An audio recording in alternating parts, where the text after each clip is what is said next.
Всем привет, друзья!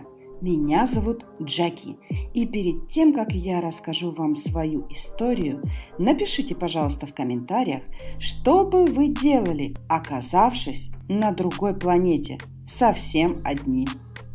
Как вы уже догадались, я живу на Марсе.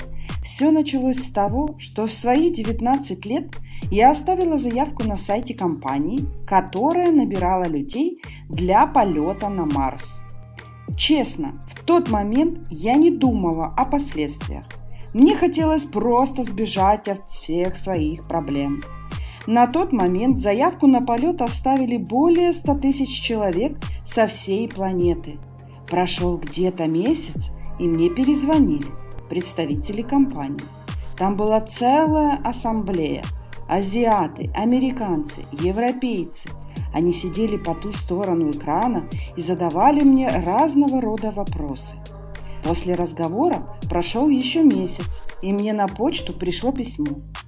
Хочу уточнить, что на этот момент я уже даже хотела удалить свою заявку, потому что жизнь более или менее стабилизировалась. Появился парень, и у меня был стимул остаться на земле. В письме было приглашение.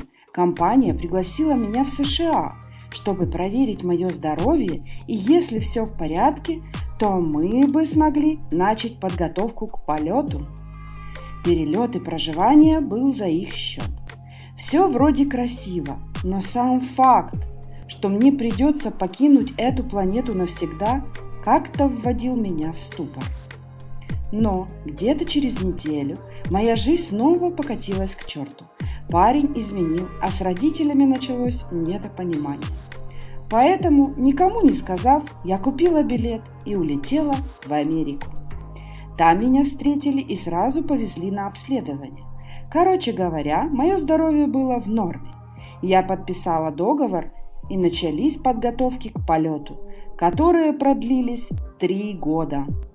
Я, кстати, была не одна. Со мной должны были лететь еще 3 человека. Знакомьтесь, Марлоу, Сэм и девушка Бет. Так прошло еще полгода, и до запуска ракеты оставался 1 день. Я до сих пор помню этот момент. Я сидела у себя в комнате и пыталась принять тот факт, что я больше никогда не увижу своих близких. Своих маму и папу, с которыми я за 3 года практически и не общалась. Они мне звонили каждый день, но очень часто я просто сбрасывала их звонок. А когда мы все-таки общались, я была не сильно приветлива. И именно за день до отправки я осознала свой поступок, но отказываться было поздно. На следующий день состоялся запуск. В полете мы были примерно 9 месяцев.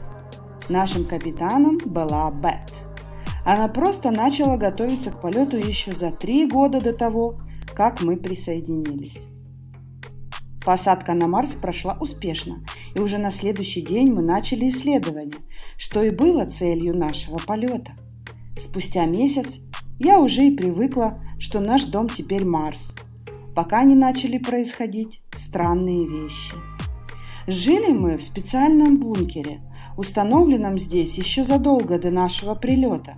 Каждые полгода нам поставляли еду и воду.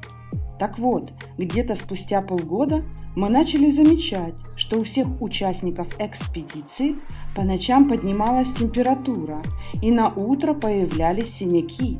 Мы связались с землей, и нам было велено провести экспертизу с помощью специальных приборов. Каково было мое удивление, когда пришли результаты. Оказывается, мы были в полном порядке. Но как это возможно? Особенно, если учесть, что практически каждый час нас тошнило, и мы иногда могли потерять сознание. С огромным трудом мы смогли привыкнуть и к этому состоянию, пока в одно утро я не проснулась в бункере совсем одна. Я начала сильно паниковать. Я связалась с землей и объяснила им всю ситуацию. Их реакция шокировала меня. У меня сложилось такое впечатление, что компании было попросту плевать на нас. Они приказали мне просто ждать и продолжать исследования. Я действовала по этому плану, пока однажды я не заметила, что что в бункере пропали все запасы еды, а Земля перестала выходить на связь. Друзья, пишите свою версию того, что с нами произошло.